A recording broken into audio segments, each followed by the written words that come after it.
आया धारावी वालों के ऊपर और ध्यान नहीं दे रहे हैं। हम सब नींद में अभी भी सोए हुए हैं। मुझे याद आता है जब हम लोग मुर्गी की दुकान पे जाते हैं तो मुर्गी काटने वाला जब एक मुर्गी निकालता है ना तो वो अकेली मुर्गी चिल्लाती है, क्योंकि उसको कटना रहता है इसलिए वो चिल्लाती है, और बाकी मुर्गियां जो रहती है वो शांत बैठी रहती है। लेकिन उसको, उस मुर्गी को नहीं मालूम रहता जो बैठी रहती है कि अगला नंबर हमारा है। इसके लिए सारी मुर्गियों को एक ही साथ चिल्लाना चाहिए, क्योंकि बुरा वक्त आएगा तो सबके ऊपर आने वाला है, पूरी धारावी के लोगों के ऊपर आने वाला है। तो जो लोग अपने घरों में बैठे हुए हैं और वो ये समझ रहे हैं कि हम सेफ जोन में हैं, कोई सेफ जोन में नहीं है। जब बुरा वक्त आएगा तो उस वक्त अगर एक एक मुर्गी को याद आएगा तो एक एक मुर्गी को ऐसे पिंजरे में बंद करके किसी को मुलुंड में, किसी को बोरीवली में, किसी को कुर्ला में, ऐसे अलग अलग जगहों पे डाल दिया जाएगा और हम सब एक दूसरे से पिछड़ जाएंगे। धारावी के बारे में हम धारावी वालों को ही नहीं मालूम है कि हमारी जमीन कितनी इम्पोर्टेंट है, क्योंकि जिस गलियों में आप चल रहे हो यहाँ बहुत सारा कीचड़ है, यहाँ पर कचरा पट्टी है और बहुत सारी परेशानियां हैं। तो हमको ऐसा लगता है हमारी जगह जो है ना ये काम की जगह नहीं है। लेकिन अडानी को मालूम है कि हमारी जगह कितनी काम की है, उसको मालूम है इसकी कीमत क्या है, इसके लिए उसकी नजर इसके ऊपर है। अब जो मैं बहुत बड़ी बात ज्यादा नहीं बोलना चाहूंगा क्योंकि बाकी सब लोगों के लिए फिर बोलने के लिए बचेगा नहीं। मैं थोड़ी सी टेक्निकल बात बताता हूँ, टेक्निकल बात बता के उधर जाता हूँ क्योंकि बाकी लोगों को भी बोलना है। टेक्निकल बात यह है कि यहाँ लोग अफवाह फैला रहे हैं कि जो लोग ये विकास के खिलाफ बोल रहे हैं वो लोग विकास नहीं चाहते। अरे विकास कौन नहीं चाहता है?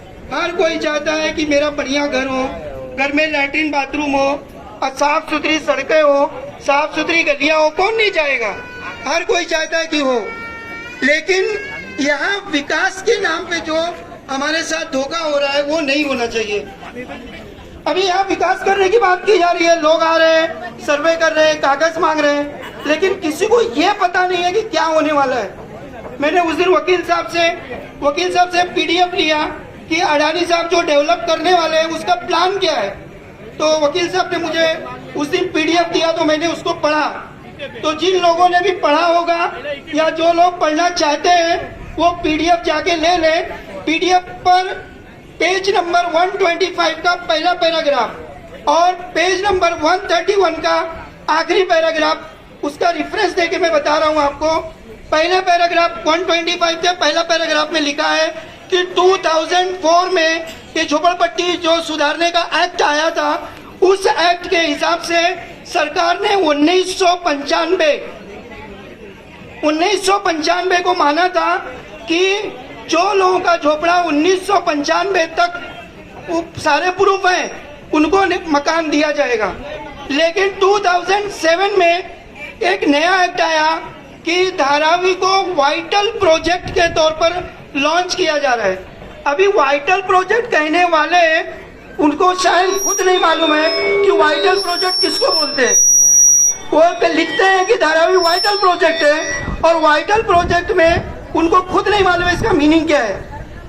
उसमें लिखा हुआ है सन 2007 में कि 1 जनवरी सन 2000 के पहले यानी 31 दिसंबर 1999 तक जिन लोगों के पास पूरे कागज और प्रूफ मौजूद हैं सिर्फ उनको धारावी में घर मिलेगा।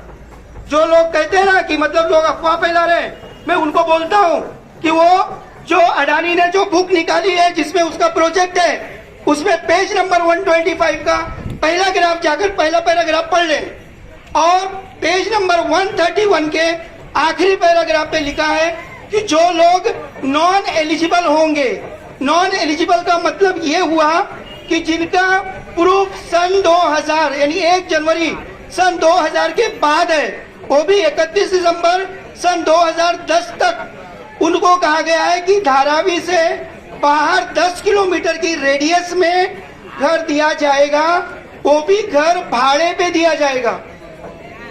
ध्यान से सुन लो सब लोग, और वो बुक में लिखा हुआ है, मैं अपनी तरफ से नहीं बोल रहा हूँ। जिसको इसके ऊपर कुछ प्रॉब्लम है वो मुझे मिले, नहीं तो मेरा मोबाइल नंबर ले ले, मैं बुक में लिखा हुआ दिखाऊंगा आपको। यही बात लिखी हुई है कि उनको घर भाड़े पे दिया जाएगा। वो भाड़े पे रहने वाले लोग अगर ये चाहते हैं कि ये घर हमारा खुद का हो जाए, तो जो कीमत में वो तैयार हुआ है उसका 130% पैसा लेकर, ये भी एसआरए डिसाइड करेगी कि कितने पे देना है, उतने में वो घर बिकत में आपको दिया जाएगा। तो सवाल ये पैदा होता है कि मोदी जी ने कहा था कि 2021 तक, आपने सबने वीडियो देखा होगा, मैंने भी देखा था कि 2021 तक घर में नल में जल, ऐसा उन्होंने एक वीडियो आप लोगों ने सुना रहा होगा। तो मोदी जी जो लोग रोड पे भी चल रहे हैं उनको भी घर देने जा रहे थे, तो जो बेचारे अपनी टूटी फूटी झोपड़ी में बैठे हैं उनको क्यों घर से निकाला जा रहा है?